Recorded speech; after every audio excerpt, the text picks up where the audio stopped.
There is what I thought was an interesting idea, sort of a revitalization of the LEAD program, Yeah, right. which had kind of a clever set of conditions where there would be a federal investment, but there was in return, engagement with goal setting and tuition constraint. I think you want to describe that a little bit? Yeah, this was, to be honest with you, this was Pat Callan and Bill Zametta's idea, and I'm not sure I can do a much better job than you just did. They wrote that section in the last chapter.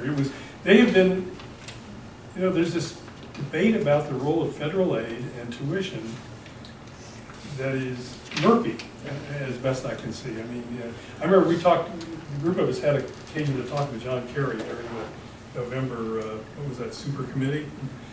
And he was saying, well, I hear that, the problem with federal aid is it raises tuition, gives people incentive to boost tuition. And I jumped to my feet and said, aha, Pell Grants. And he was talking about Pell Grants. I said, Pell Grants don't work that way. They're income tested. When I was president of a private college, if I raised my tuition, my kids didn't get a cent more.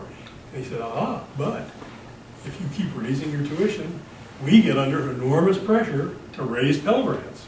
Just not because of your, not because you're raising your tuition like the third-party payment model of Bennett, but rather because you're putting, you come out with statistics that say Pell Grants now only pay 25% of the cost, and they used to pay 40%. So we're under pressure. Then the whole thing with loans.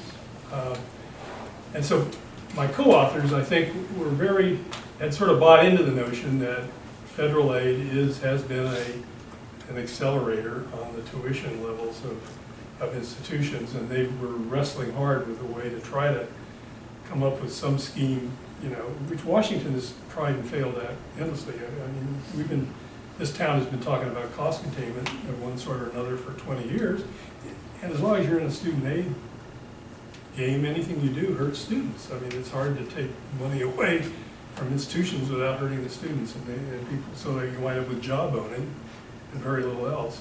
They were trying to wrestle with that, and whether we succeeded or not, I don't know. But I can't say much more about it than you did. You did a very good job.